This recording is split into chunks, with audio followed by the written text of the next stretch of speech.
Sir আপনার মূলত কি সমস্যা ছিল যদি একটু বলতেন? আমার পিএলআইডির সমস্যা ছিল। এটা বেশি সমস্যা ছিল, আমি বেশিক্ষণ দাঁড়ায় থাকতে পারতাম না। আবার যদি একটু নিচা হইতাম সহজে আবার সোজা হইতে পারতাম না। কত বছর ধরে ছিল এই সমস্যাটা? এটা প্রায় 4 বছর যাবত এই সমস্যাটা আমি ভুগতেছি। 4 বছর ধরে এই সমস্যাটা ছিল। হ্যাঁ, ট্রিটমেন্ট যখন প্রথমটা নেওয়ার পর থেকে মোটামুটি একটু ভালো দিকে আমি চাইতেছিলাম। তারপর আস্তে যখন নিচ্ছি তখন এই যে মোটামুটি তো ট্রিটমেন্ট নিচ্ছি অনেকদিন হয়ে গেল, এখন আমি স্বাভাবিকভাবে হাঁটতেও পারতেছি, মাজার এই সমস্যাটা নাই।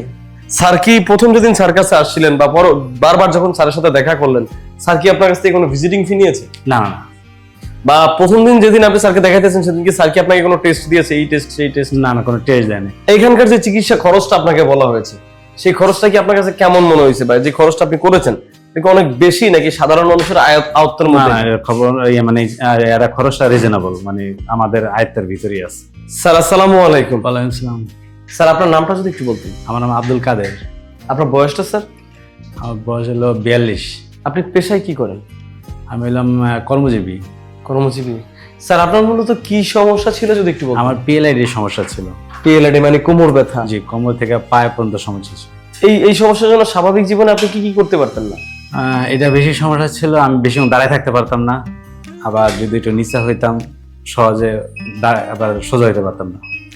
কত বছর ধরে ছিল এই সমস্যাটা? এটা প্রায় 4 বছর যাবত এই সমস্যাটা আমি ভুগতেছি। 4 বছর ধরে এই সমস্যাটা ছিল। এছাড়া আর কি কি প্রবলেম হতো? বেশি করে হাঁটাহাঁটি করলে কোমরে আর ব্যথা? একটা সমস্যা হইতো, আমার পায়ে চলে যেত ব্যথাটা। কোমর থেকে পায়ের দিকে যেত? বাম পায়ে হাঁটুর সহ সমস্যা হইতো। কেমন ছিল ব্যথাটার ধরন? ব্যথাটা সবসময় ঝিনঝিমেরা ব্যথা করতে থাকতো, ঝিনঝিন করতে থাকতো ব্যথাটা সারাক্ষণ। যখন ব্যথাটা হইতো তখন আমার বিরক্ত, মানে পাওয়া আমি তো সোজাও করতে পারতাম না, বাঁকাও করতে পারতাম, যেরকম যেভাবে রাখি ওই ব্যথাটা অনুভব করতে থাকতাম। মানে বিরক্তকর একটা ব্যাপার ছিল। মানে এতটা খারাপ অবস্থা ছিল। এই সমস্যার জন্য এই অবধি কতজন ডক্টর দেখিয়েছে?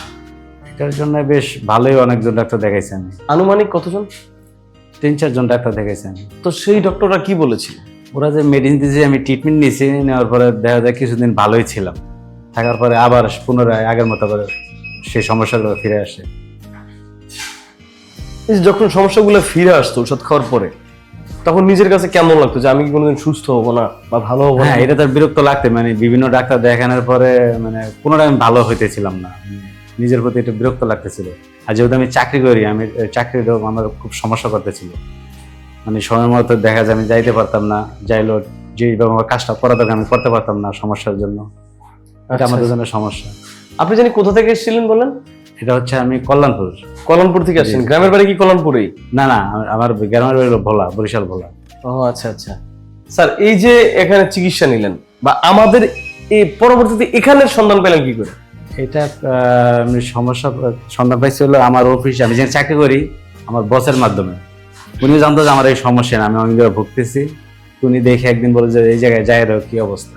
তো পরবর্তীতে এখানে আসলেন? পরে আমি এখানে আসার পরে রাশেদ স্যারের সাথে, যেখানে যে ডাক্তার রাশেদ স্যার, ওনার সাথে আমি কথা বলি। উনি বললো যে আপনি এগুলা যেগুলা মানে যে ট্রিটমেন্টগুলো নিছেন, হ্যাঁ ওনারা যে ট্রিটমেন্ট দিচ্ছে ঠিক আছে, কিন্তু এই ট্রিটমেন্ট এটা ঠিক নেই, আমাদের ট্রিটমেন্ট নেন তাহলে আপনি ভালো হবেন। তো তারপরে ট্রিটমেন্ট নিলেন? ট্রিটমেন্টটা নিয়ে আর কি এখান থেকে। তো ট্রিটমেন্ট নেওয়ার কতদিন পরে আপনি বুঝতে পারলেন যে আপনি উন্নতি হচ্ছেন? হ্যাঁ, ট্রিটমেন্ট যখন প্রথমটা নেওয়ার পর থেকে মোটামুটি একটু ভালো দিকে আমি চাইতেছিলাম। তারপর আস্তে যখন নিচ্ছি তখন এই যে মোটামুটি তো ট্রিটমেন্ট নিচ্ছি অনেকদিন হয়ে গেল, এখন আমি স্বাভাবিকভাবে হাঁটতেও পারতেছি, মাজার এই সমস্যাটা নাই। এখন আপনি স্বাভাবিকভাবে চলাফেরা করতেছেন, করতেছি। স্বাভাবিক লাইফস্টাইল করতে হ্যাঁ। পারতেছেন, আপনার আগের সেই সমস্যাগুলো এখন আর নাই। অবশ্যই। যাক, শুনে খুব ভালো লাগলো। স্যার এই যে এখানকার যে চিকিৎসাটা নিয়েছেন, আপনাকে কি শুধুমাত্র অ্যাডভান্স আকুপাঙ্কচার চিকিৎসা দেওয়া হয়েছে নাকি পাশাপাশি অন্যান্য চিকিৎসা দেওয়া হয়েছে? এটার সাথে আমাকে কিছু ব্যায়াম দিছে, আর এখানে যে যারা আমাদেরকে চিকিৎসাটা করাইতেছে, যেমন তাবারক ভাই আছে, এদের আর পাশাপাশি যারা আছে এদের সবার হেল্প, মানে কাজগুলো খুব ভালো। যেটা আমাকে দেখানো, যেভাবে করানো, মানে খুব সুন্দর। অনেকগুলো চিকিৎসার সমন্বয়ে আপনাকে এখানে চিকিৎসাটা করানো হয়েছে।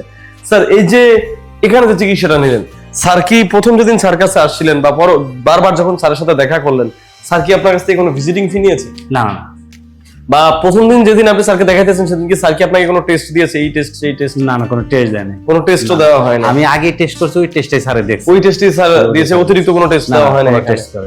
এইখানকার যে চিকিৎসা খরচটা আপনাকে বলা হয়েছে, সেই খরচটা কি আপনার কাছে কেমন মনে হয়েছে, বা যে খরচটা আপনি করেছেন এটা কি অনেক বেশি নাকি সাধারণ মানুষের আয়ত্তের না মধ্যে? এর খবর মানে এরা খরচটা রিজনেবল, মানে আমাদের আয়ত্তের ভিতরেই আছে। মানে সাধারণ মানুষ জি, এখানে চিকিৎসা চিকিৎসা নিতে নিতে পারবে। পারবে। তা শুনে খুব ভালো লাগলো। স্যার আপনার মতো এরকম অনেক রোগী আছে হ্যাঁ। যারা এই ধরনের রোগে ভুগতেছেন, বিভিন্ন জায়গায় যাচ্ছেন, বিভিন্ন ডক্টর দেখাচ্ছেন, কিন্তু কোথাও কোনো কাঙ্ক্ষিত ফলাফল পাচ্ছেন না, বা আপনি যে বললেন যে 3-4টা ডক্টর দেখাইছেন, আপনি কোনো ফলাফল পান না। তো এই সকল রোগীদের জন্য আমাদের এই ডক্টর রাশেদ অ্যাডভান্স আকুপাঙ্কচার সম্পর্কে আপনি কি বলবেন? আমার যারা এগুলার জন্য ভুগতেছে এখানে আসা উচিত, তাদেরকে একবার ট্রিটমেন্ট নেওয়া উচিত, কারণ কি নিয়ে দেখা উচিত তাদের কি অবস্থা। যাক, শুনে খুব ভালো লাগলো স্যার আপনার কথা। আমরা দোয়া করি, আজকে তো আপনার সর্বশেষ চিকিৎসা, আজকে শেষ। 10তম সেশন চলতেছে।